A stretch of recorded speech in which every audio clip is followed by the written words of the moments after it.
요한복음 33번째 강해입니다. 제목은 이것이죠. 와서 마시거나 멀리서 논쟁하거나.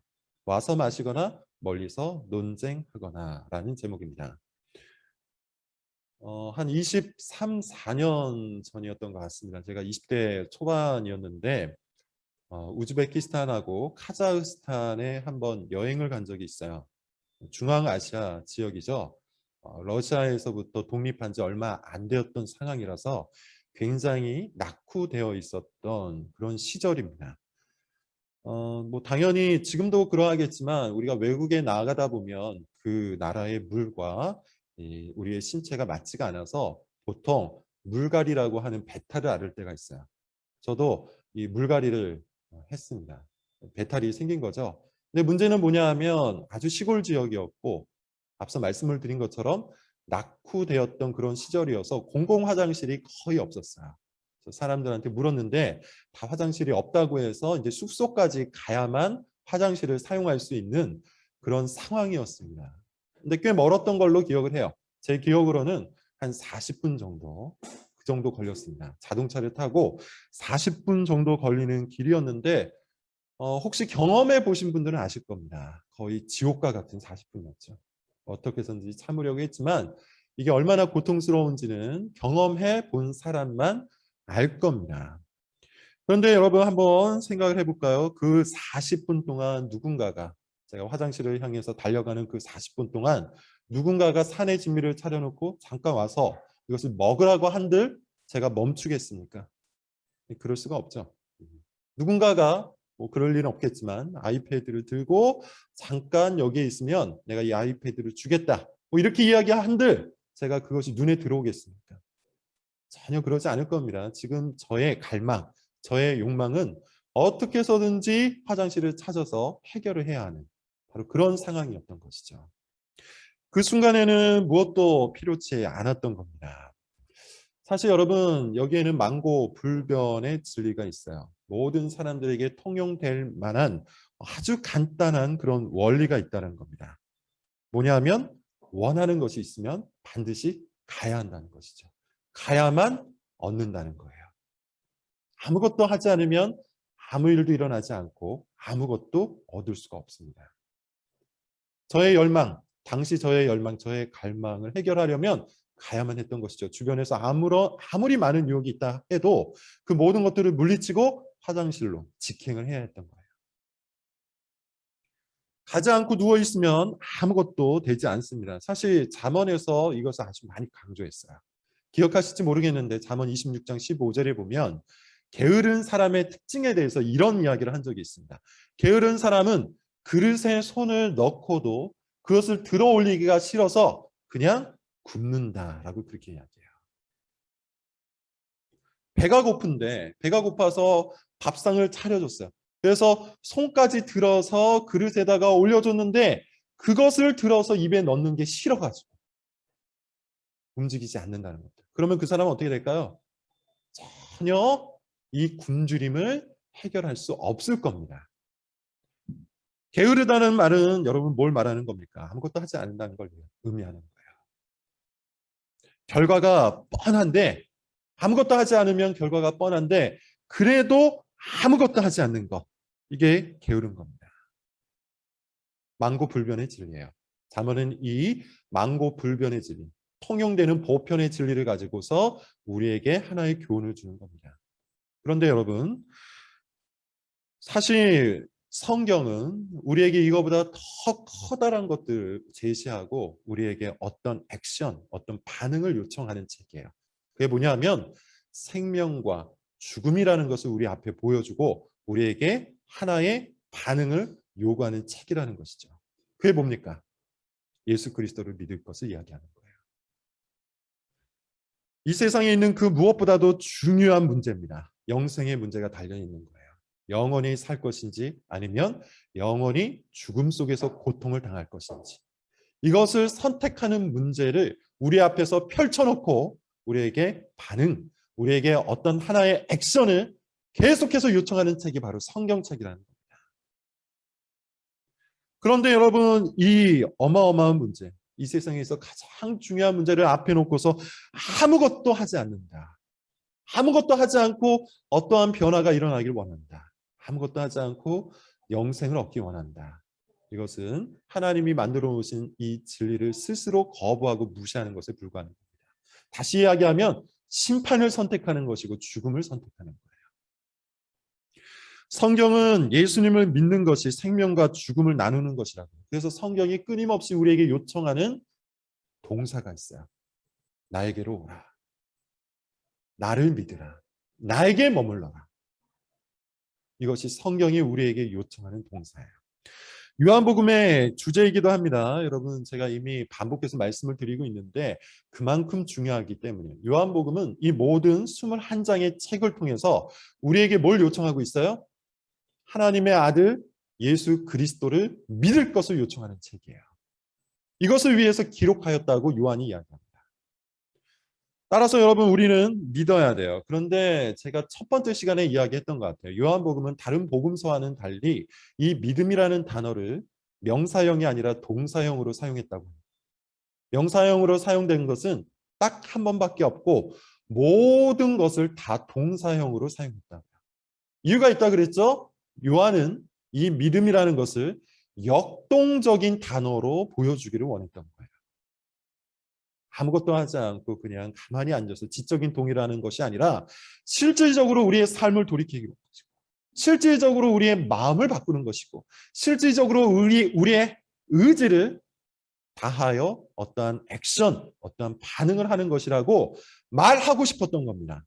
그래서 요한은 요한복음에서 믿음이라는 이 단어를 동사형으로 표현하고 있는 거예요. 한번 여러분 되짚어 볼까요? 3장을 보면 누가 나옵니까? 니고데모가 나오죠. 니고데모와 예수님의 대화가 나오는데 이 대화의 중심에도 뭐가 있었어요? 믿음이 있었어요. 너희가 나를 믿어야 한다. 이것이 예수님의 말씀이에요. 근데 여러분, 이 믿음이라는 것은 지식이 될 수가 없죠. 니고데모가 누굽니까? 바리새인이에요. 산헤드린 공회원 의원이었어요. 지식이 충만했다는 겁니다. 구약 성경을 달달 외웠던 사람이에요. 그가 지식이 없어서 예수님께서 네가 지식을 가지라 이렇게 말씀한 게 아니에요. 지식은 충만했지만 그에게는 뭐가 없었습니까? 믿음이 없었어요.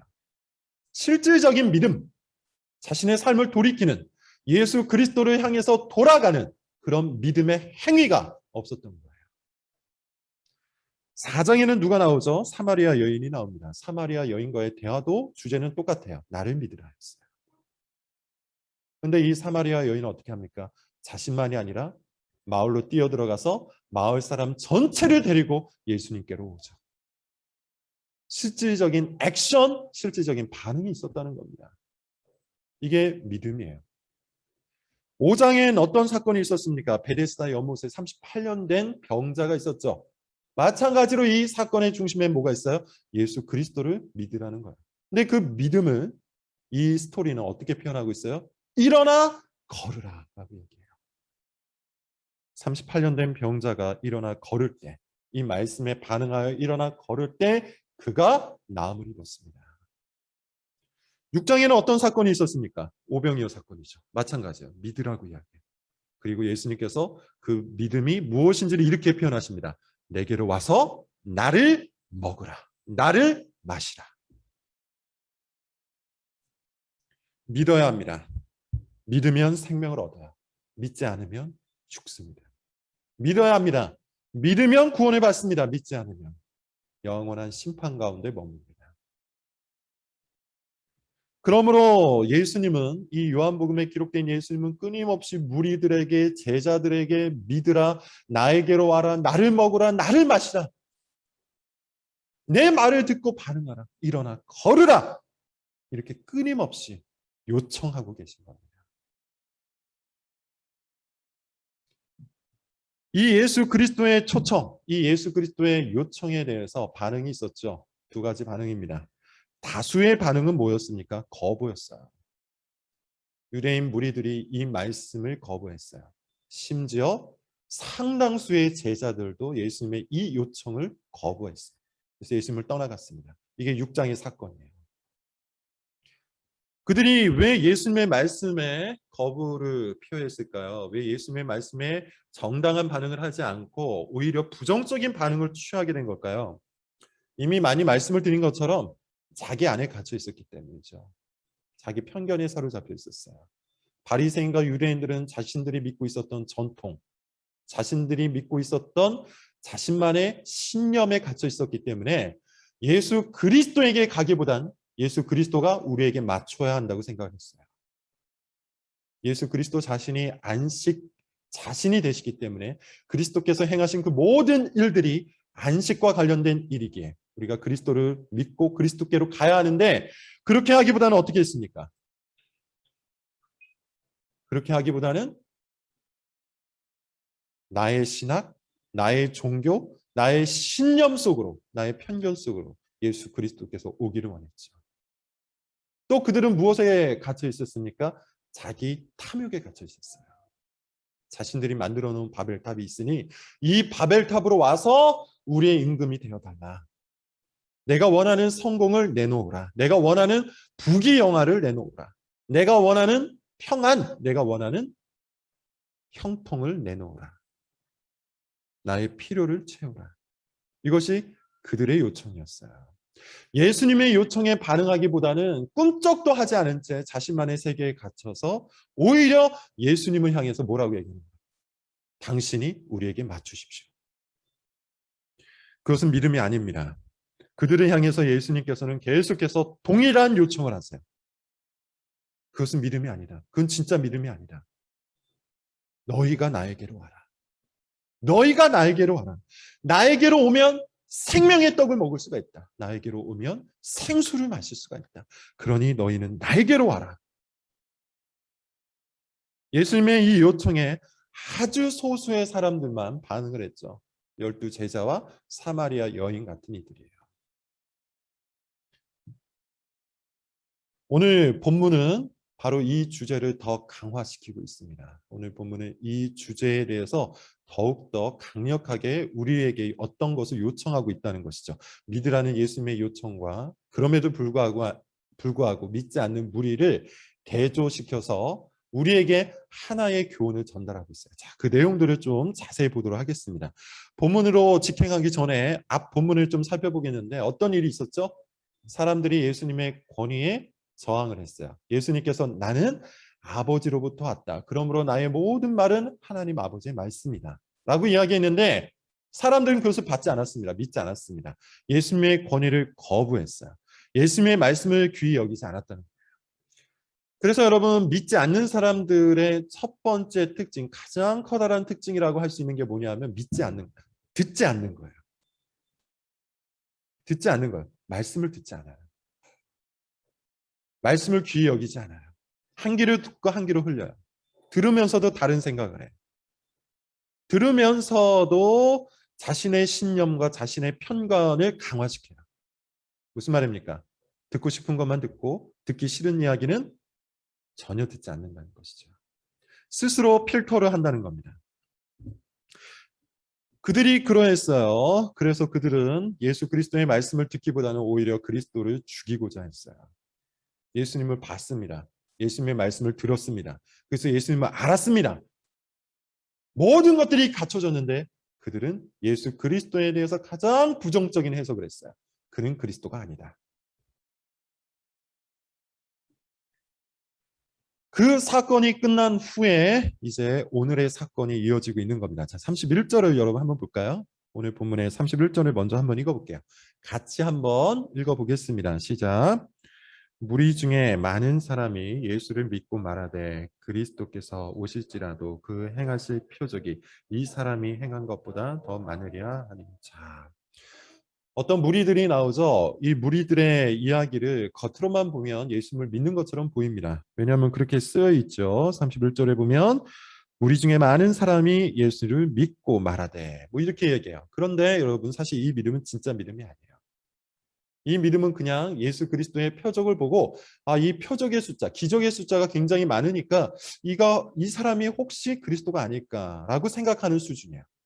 예컨대 확률적 믿음입니다. 통계적 믿음이고 계량적 믿음이에요. 내가 한번 판단을 해보니, 내가 한번 계산을 해보니 이 사람이 혹시 그리스도일 수도 있겠다 이렇게 생각하는 겁니다. 철저히 자기 중심적 믿음이에요. 어떻게 알 수 있냐 하면 31절에 보면 이 사람이라는 표현을 통해서 알 수 있습니다. 우리나라 말로 번역된 것은 여기에 별로 큰 의미가 없는 것처럼 보이지만 사실 헬라어를 보면 이 표현은 상당히 경멸조입니다. 상당히 무시하는 말투라는 것이죠. 그리고 실질적으로 35절에 보면 예수 그리스도를 거부하는 사람들, 예수 그리스도를 조롱하는 사람들이 한 번 더 이 단어를 사용해요. 35절에 보시면 이렇게 말하죠. 이에 유대인들이 서로 묻되 이 사람이 어디로 가기에? 라고 해요. 이 사람이라는 이 표현은 예수 그리스도로 믿기보다는 혹시나 하는 계량적 믿음, 자기 중심적인 믿음을 보여주는 겁니다. 여러분, 이것은 마치 이단을 믿는 사람들의 어떤 그 심리와 그런 어떤 상태를 보여주는 것과 비슷해요. 예컨대 이런 것이죠. 이단인 줄 알면서도 믿는 사람들이 있어요. 우리 입장에서 어떻습니까? 아니, 저 사람은 왜 이단을 믿을까? 이단인 거 이미 다 판명이 났는데 왜 이단을 믿을까? 이렇게 생각할 수 있는데 실질적으로 이단을 믿는 사람들의 마음속에는 뭐가 있냐면 자기 확신이 있어요. 자기가 이미 검증했다는 겁니다. 자기가 이미 이 교리, 이들의 해석에 대해서 다 검증했고 이미 계산을 했는데 틀리지 않았다는 거예요. 자기 계량적, 자기 중심적, 자기 확률적 믿음을 갖고 이 이단을 붙들고 있는 사람은 자신을 부수고 자신의 편견에서 해방되기보다는 오히려 자기 안에 갇혀서 그 믿음을 붙들고 있기를 택하는 겁니다. 지금 이 사람이라고 표현하고 있는 유대인 무리들도 마찬가지예요. 그들은 자기 세계를 깨뜨린 것이 아니에요. 자, 그런데 중요한 것은 그것이 아니었어요. 어쨌든 간에 이런 소문이 돈다는 것 자체가 기분이 나쁜 사람들이 있었어요. 자, 누굽니까? 32절부터 34절 한번 볼까요? 같이 우리 가정에 계신 분들도 한번 읽어보도록 하겠습니다. 32절부터 34절이요. 자, 시작.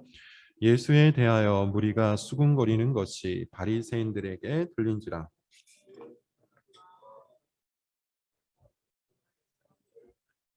예수께서 이르시되 내가 너희와 함께 조금 더 있다가 나를 보내신 이에게로 돌아가겠노라.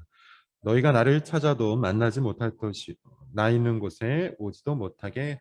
자, 누굽니까? 바리새인들이었어요. 바리새인들이 볼 때 특별히 당국자들, 어떤 정치와 관련되어 있었던 당국자들이 볼 때 이 소문은 그냥 내버려 둘 수 있는 소문이 아니었습니다. 자칫하면 자신들의 세계까지 완전히 파괴될 수도 있기 때문에 빨리 이 소문을 잠재워야 했고 이 소문의 진원지인 예수 그리스도를 잡아가려고 했던 거예요. 사람들을 보냅니다.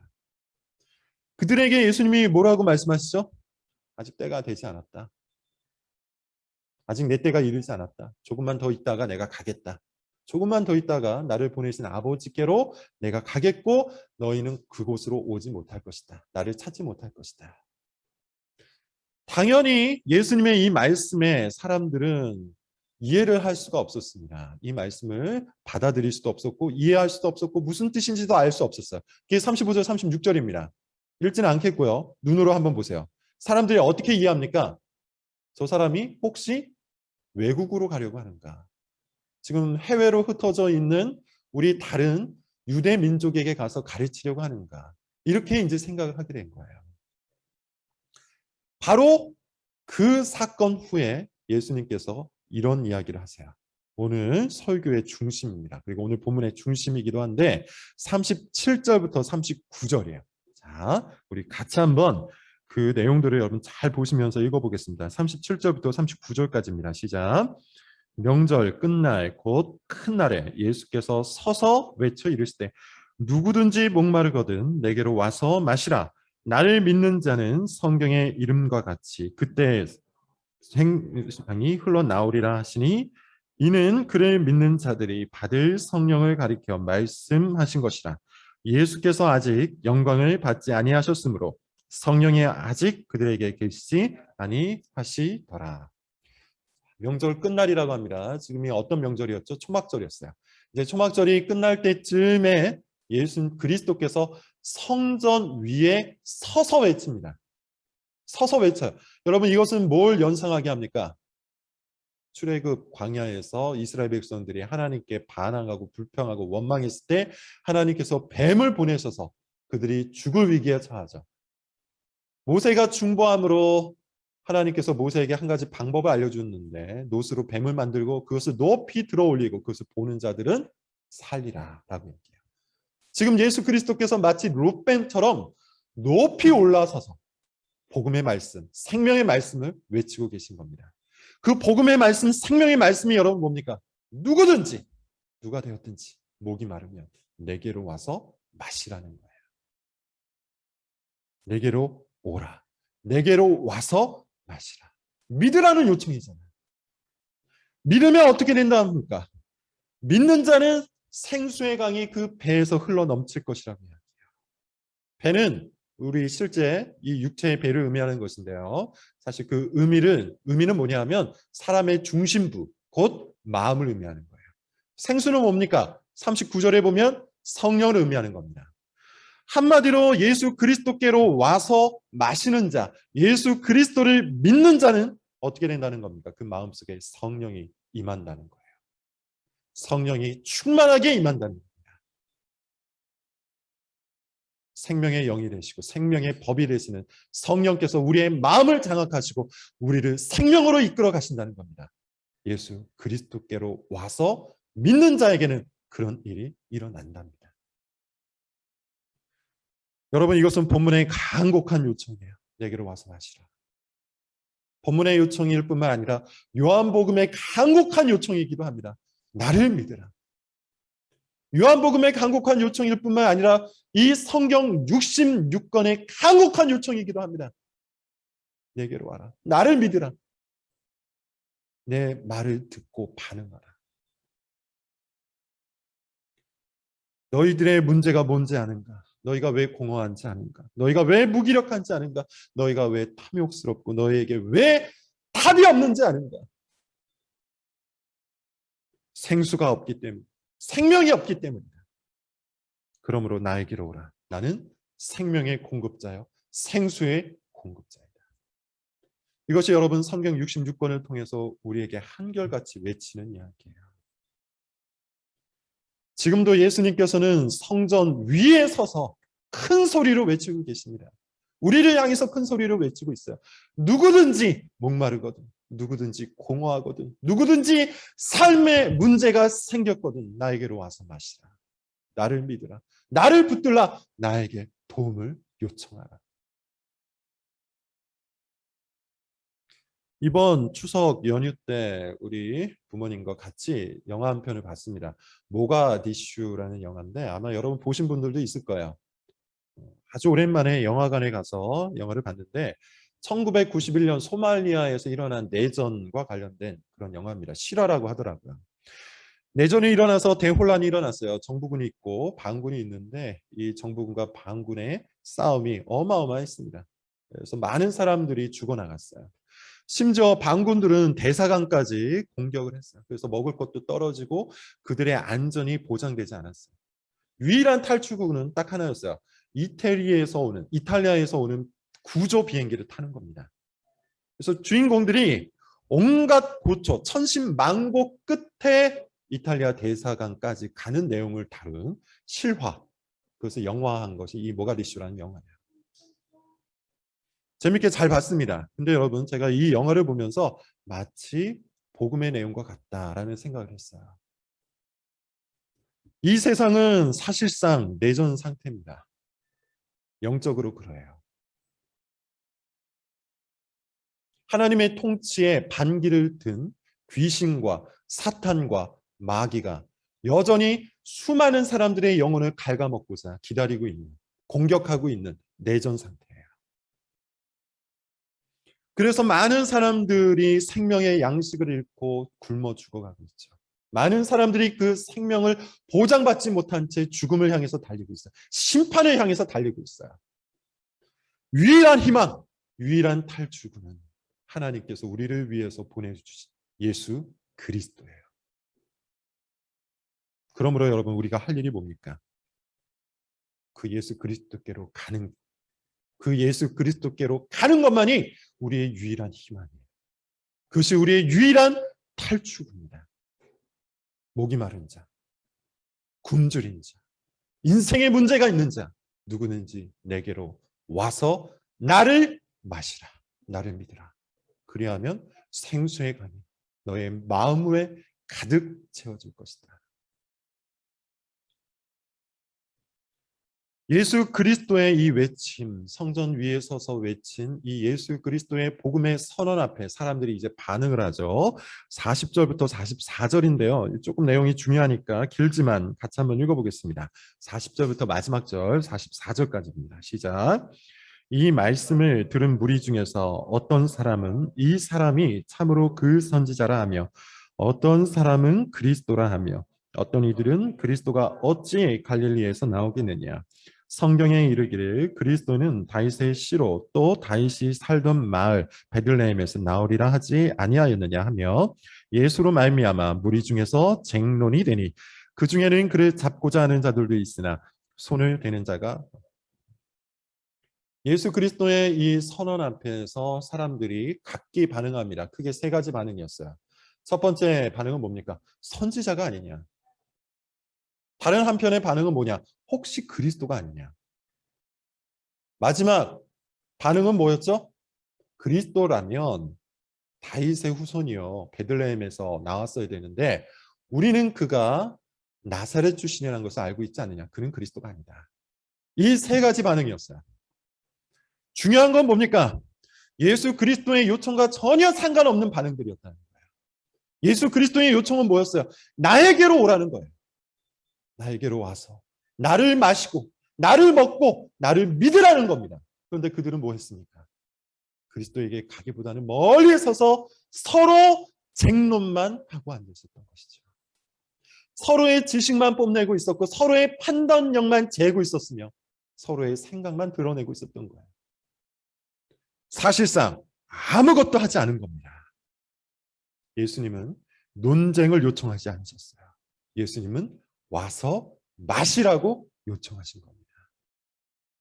오늘의 교훈은 여러분 너무나도 명확합니다. 예수님께로 오라는 것이죠. 예수님을 믿으라는 것이고 예수 그리스도의 이 외침, 성전 위에 서서 외치셨던 예수 그리스도의 그 선언 앞에 반응하라는 거예요.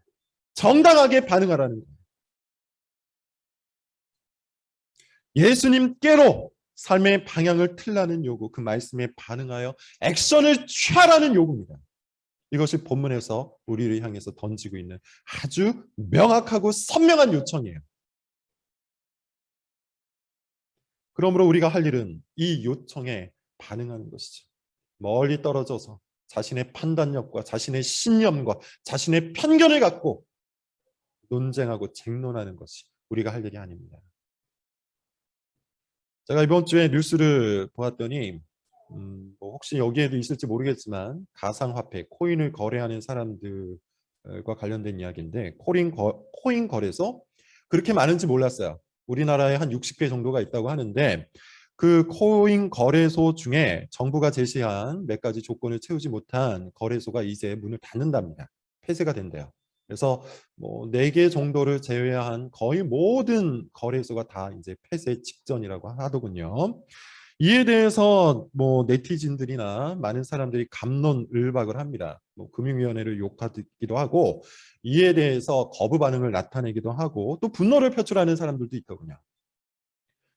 그런데 여러분 아무리 쟁론을 하고 갑론을박을 취하고 거부하고 욕을 한들 바뀌는 게 있을까요? 돈을 몽땅 잃지 않으려면 패가 망신하지 않으려면 금융당국의 말에 반응을 해서 기간 전에 돈을 빼야 합니다. 그런 액션, 그런 반응을 취해야 돼. 그렇지 않으면 한 푼도 건질 수가 없을 거예요. 바로 그겁니다, 여러분. 논쟁하는 것은 의미가 없어요. 부정하는 것도 사실 의미가 없습니다. 여러분 마음속에 거부감이 있다고 한들 그것도 그다지 큰 의미가 없어요. 아무리 논쟁을 하고 아무리 거부를 한다고 해도 권위자는 우리가 아니기 때문이에요. 심판을 면하려면 예수님께로 가야 됩니다. 죽음을 면하려면 예수 그리스도께로 가야 합니다. 예수 그리스도만 우리에게 생명을 공급할 수 있는 유일한 희망이 되시기 때문이에요.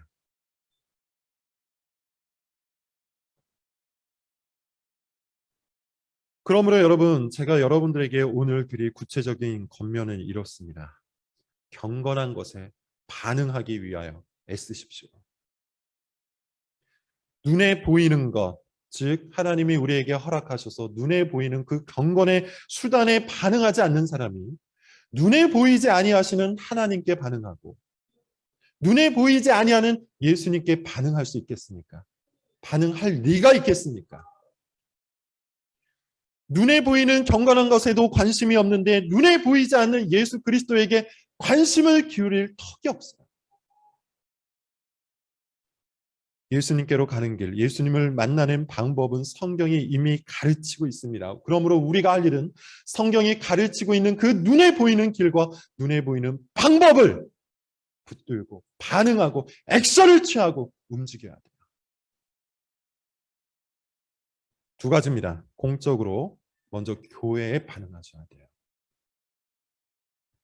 교회는 하나님께서 우리에게 자신의 백성들에게 허락하신 눈에 보이는 가장 확실한 수단이에요. 교회에 반응하지 않고 교회에 관심이 없는 사람이 예수님께 반응하고 예수님께 관심을 가질 수 없어요. 왜냐하면 교회는 그리스도의 몸이기 때문이에요. 그리스도의 몸에 관심이 없는데 그리스도께 관심이 있다? 거짓말입니다. 교회에 반응하지 않고는 우리는 도무지 예수 그리스도께 반응할 길을 찾을 수가 없을 겁니다. 하나님께서 그렇게 정해놓으셨기 때문이에요. 진정으로 그리스도께 가고 싶습니까? 진정으로 그리스도께 반응하고 싶습니까? 그렇다면 여러분 교회에 관심을 두고 교회에 반응하십시오. 두 가지입니다. 성도의 교제에 반응하시고 설교에 반응하세요. 이것은 저의 개인적인 권면이 아니고 성경의 권면이요. 교회사의 권면이에요. 사적으로는 여러분 개인 경건에 반응하셔야 돼요. 예컨대 말씀과 기도를 항상 충실하게 해야 합니다. 은혜의 수단이라고 하잖아요. 은혜의 수단이라고 하는데 은혜는 뭡니까? 예수 그리스도자. 예수 그리스도 자신이 은혜의 수요자요, 은혜의 공급자요, 은혜 그 자체가 되기 때문에 우리는 은혜의 수단이 되는 말씀과 기도를 통하여 그리스도께로 갈 수 있는 거예요. 말씀과 기도라는 이 길을 외면한 채 다른 길로는 그리스도를 찾을 수가 없습니다. 그러므로 여러분 말씀과 기도에 반응하십시오. 두 가지를 말씀드렸죠. 공적으로는 교회에 반응하시라.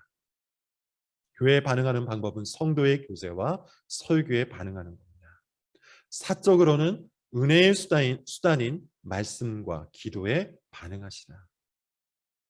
오직 이 두 가지를 통해서만 하나님께서 우리에게 주신 은혜의 수단을 통해서만 우리는 그리스도께로 갈 수가 있어요. 말씀을 맺겠습니다. 여러분 이미 아시겠지만 몇 주 전에 제가 운전을 하다가 타이어가 펑크가 난 적이 있어요. 그냥 조금 구멍이 나서 바람이 샌 정도가 아니라 달리고 있는데 펑 소리가 나면서 타이어가 터졌습니다. 그래서 차가 아주 심하게 흔들렸어요. 다행히 고속 주행이 아니라 속도를 줄이면서 샛길로 빠지는 중이라 큰 사고로 이어지진 않았습니다. 펑크가 난 그 상황에서 제가 취할 수 있는 것은 둘 중 하나죠. 펑크가 났음에도 불구하고 모른 채 하면서 흔들리는 차를 타고 주행을 하는 거예요. 모른 채 하고 그냥 흔들리는 차를 타고 괜찮겠거니 막연한 기대감을 품고 그런 환상을 품고 계속해서 주행하는 겁니다. 어떻게 될까요? 언젠가는 더 커다란 사고가 일어나서 자동차 자체는 망가질 것이요 운전을 했던 저도 큰 부상을 입었을 거예요. 다른 하나는 여러분 뭡니까? 즉각적으로 차를 세워놓은 채 보험에 전화를 해서 견인차를 부르는 것이죠. 여러분들에게도 여러 두 가지 방법이 있습니다. 그냥 사는 거예요. 인생에 펑크가 나서 인생이 크게 흔들리고 있는데 막연한 기대를 품고 어떻게든지 되겠거니라는 생각을 갖고 그냥 그렇게 사는 거예요. 그냥 살면 어떻게 될까요? 그냥 살게 되는 겁니다. 아무런 일도 일어나지 않을 거예요. 그러나 여러분께서 인생의 펑크를 인지하고 삶의 흔들림을 바라보면서 나에게로 와서 마시라는 그리스도의 이 요청에 반응하기 시작하면 분명히 달라질 겁니다. 나에게로 와서 나를 마시고 나를 먹고 나에게로 반응하라는 예수 그리스도의 이 외침에 여러분께서 반응하기 시작하면 분명히 여러분의 삶 속에 변화가 있을 겁니다. 수리가 될 겁니다. 고쳐질 겁니다. 새로워질 겁니다. 강건하고 단단해질 겁니다. 왜냐하면 예수 그리스도는 생명의 공급자가 되시기 때문이에요. 여러분, 지금도 성전 위에 서서 우리를 향해서 와서 마시라고 외치는 이 예수 그리스도의 선언을 외면하지 마시고 그 말씀에 반응하심으로 생수의 강이 여러분의 마음에서부터 흘러나올 수 있기를 바랍니다. 이 약속을 꼭 믿고 교회와 그리고 여러분 개인의 경건에 반응하여 살아가시길 바랍니다. 기도하겠습니다.